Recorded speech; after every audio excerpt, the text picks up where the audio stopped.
Welcome to Care Talk, your summer home for incisive debate about healthcare business and policy. I'm David Williams, president of Health Business Group. And I'm John Driscoll, the CEO of CareCentrix.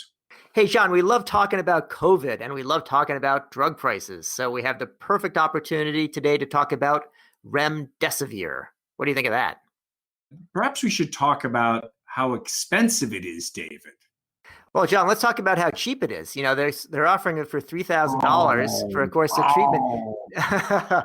John, it's kind of like reminds me of those things. The Michelin ad says, like so much is riding on your tires, and they show the baby. I think it's the same thing here, John. The value of remdesivir is the value of reopening the economy and the value of allowing hospitals to get on with their business, freeing up beds. No. This is just another price gouging move from a very talented group of scientists enveloped in a massive marketing and pricing machine called Big Pharma. The notion that something that costs $30 should be priced at $3,000 when people are literally dying of this disease and need access, and that it almost feels like a side deal on the part of the government that's influenced by too many ex-pharma lobbyists actually in decision making. I mean, come on, let's celebrate the science, but let's call out the price gouging for what it is, David. I mean, even you have to admit that $3,000 a treatment for $30 to manufacture, when almost all of the development and it was paid for of this drug by the federal government. All of the basic science around pharma and testing these products and compounds and biologics is underwritten by the taxpayer. The good news here, the taxpayer, if they get sick, is going to end up paying, or for anybody who gets sick, he's going to pay for it twice. Yeah, well, good, John. It's like a double dip. When you're talking about the pharma scientists, I think you're talking about maybe they put some of the best pricing scientists on it as opposed to the development scientists, since the feds were picking up the tab. I mean, to be fair. Tell me about fair. I mean, you're not opening up the economy with this drug. What you're doing is you're helping those who get sick because the economy probably opened in an incompetent manner or too fast. I mean, this is a wonderful drug, but really, you're going to suggest that the economy depends on overcharging the healthcare system? Come on. I'm just saying, what's more relevant? Okay, it costs them something to make. Big deal. I don't care how much it costs them to make. I care how good it is. But these things, I'm all for value-based pricing. But all kidding aside, there's a question: how do you really put a value on something like this? Is it opening the economy? Maybe not. But there's also a question even about this. They actually were saying lower mortality rate. That's what they were hoping for. But the first evidence was really that it just kind of sped up your recovery. So maybe it reduces the days in the hospital. But then again, since there's kind of a lengthy course of treatment, some patients may actually stay in the hospital longer. So it really is difficult to figure out what the value is. And I think what you're seeing is nobody's happy. The consumer advocates think it's too expensive, and the financial analysts think that it's too cheap. Well, the financial analysts are just a bit. You're talking about feeding a gourmand. When you're talking about asking Wall Street whether people are making enough money. I mean, really, come on. How about the federal government negotiate a serious price that actually treats this as more of the public good that we are largely paying for anyways? The government pays 52 cents out of every healthcare dollar. That's the taxpayer. Government's paying 100% virtually of all of the basic science that puts these things to that tests whether these drugs work. They're foundationally supporting the research as to whether the therapeutic is, to your point, saving people, shortening their illness, both of which it appears to have an influence on. But since the government's paying for everything, why should the government pay again and be pressed by Wall Street or whatever the investors or business people want to squeeze the taxpayer again? Yeah. With a high this doesn't seem fair, particularly in the time. This is a wartime situation, David. Come on. Well, if it's a war, I think the commander in chief has decided to take his business elsewhere. But John, maybe I was thinking it when I said financial analysts, maybe it would be more respectful if I said financial scientists. They're what they're saying about it. Now, to this point about the fact that the government is paying for it. I mean, let's look abroad. Let's look across the ocean and look at the UK. They have this thing called NICE, which is anything but, and it's basically about profit control. and they'll take your kind of a approach and David, say, well, it costs this stop, much, you know. stop. So the National Institute, I think it's called for like comparative economics, but what it effectively does is it represents some great health economists and healthcare decision makers who negotiate a fair price. I mean, David, seriously, when you buy a car, do you go in there and say, well, tell me what you'd like, and the car manufacturer, your Tesla dealer says, well, I wonder how much he can pay, and I'll just raise the price to that level. No, there's a balance of supply and demand, and there's some transparency in pricing. The difference with pharmacy is it's a monopoly. So you need the big purchasers like NICE in the case of the UK, or the equivalent German agency, to actually negotiate for the best interests of that country's patients, because ultimately it's government that's paying most of the bills. So why shouldn't we if you're such a good capitalist, David, why shouldn't we allow fair negotiation for the American patient? Why should they be taken advantage of by the manufacturers? Well, John, I think maybe I'll have to have another word with Elon Musk at your suggestion. Maybe once we get off the call here.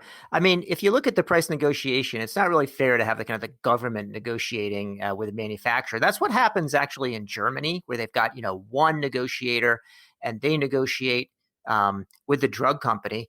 And a lot of times, what happens is basically just taking whatever the previous price was, whatever is already out there, and saying, yeah, you can't charge any more than that. And they can go to arbitration, which they do about 10% of the time, or the drug maker can withdraw it about 10% of the time. But frankly, they just kind of need to, they just need to go on there. And it's kind of a myth that you can really negotiate with the government. It's basically government dictating price. Wait.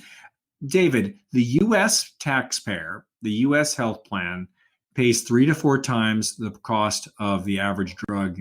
And I'm talking about UK, Canada, industrialized societies. I mean, when the government can play some role in negotiation, there is clearly a reduction in price. And frankly, there's been a lot of failed attempts by pharma there's zero self-control around pricing.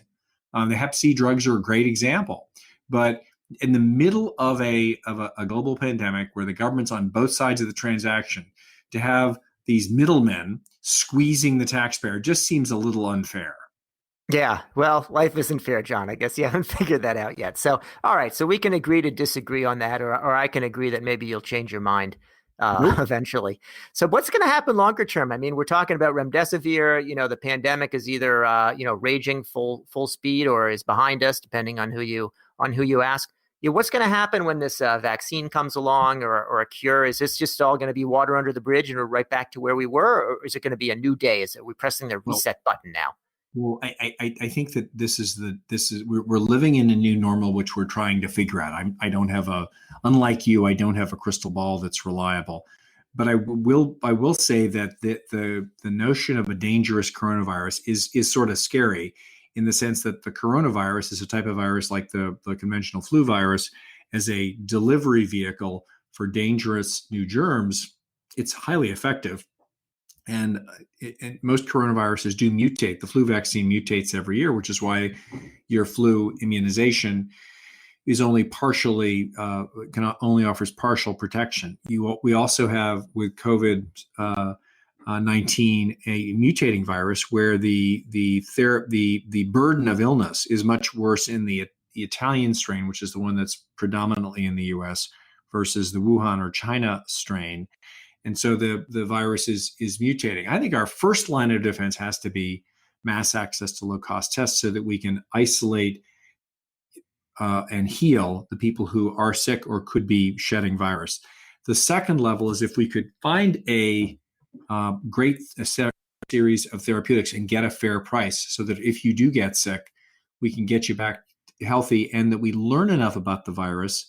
It would appear that too many people were on ventilators and intubated too quickly, which made them vulnerable for a whole series of other potential tough physical consequences. And remdesivir and other therapeutics, as well as the techniques, technologies, and the methods of actually healing people. It turns out that if we just turn people over, that takes a lot of pressure off of the lungs for those who have a predominantly upper respiratory tract challenge. There's there's a blood clotting risk that COVID-19 can lead to. We're learning more about that. So first line of defense tests, second therapeutics, third how we actually manage this disease, and I think only fourth and probably the highest risk is is actually getting a vaccine. And while there's a tremendous amount of activity and investment and probably the most interesting broad global science project ever, I think that's the one that's hardest to achieve and probably has the highest risk. In any case, the world we're going to live in is one where we need to be much more sensitive to biological agents potentially hurting people. And I think, for at least for me, the new normal is lots more testing and lots more monitoring of these dangerous pathogens. I mean, do you have a better crystal ball? I mean, how do you think we're going to deal with this? Well, John, I do think that clearly this is a global pandemic.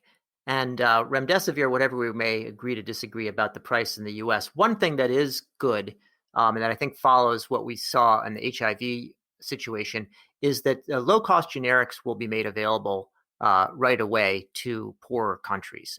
We can't, the virus came from China originally. It spread all around the world. We need everybody to have access. And the fact that Gilead is facilitating the availability of inexpensive generics is good. It may be following something that you saw with the HIV and AIDS with the PEPFAR program, which made inexpensive drugs available internationally, dealt with the patent issues. That was one where there was also a global spread, not as fast, not airborne like COVID-19. So I think dealing with it on a global basis would be good. We've talked before about why the U.S. needs to stay in the WHO, even though we've departed it.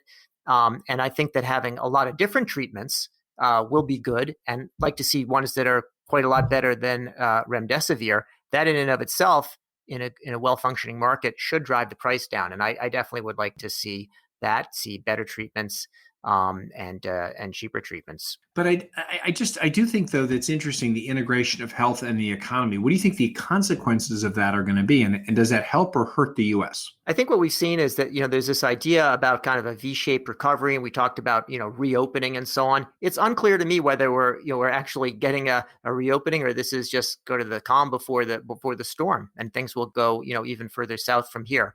I think there's no inherent conflict between public health and the health of the economy. You can't have one without the other. There's something called kind of self-discovered logic, and we may find out that you got to solve the health crisis in order to get the economy there. John, when I hear "oot," was that a boo or a woo, or what was that sound? I couldn't quite make it out. A new phrase, self-discovered logic. Wow, is that like a self-reinforcing nonsense loop? I mean, I think the biggest thing that we got to really be honest about is, you've got this, classic American non-national solution. We have defederalized healthcare advice and demonized the scientists. And I think I would think that one of the messages is, if you want to the country, is if you want to protect the economy, you actually have to invest in public health.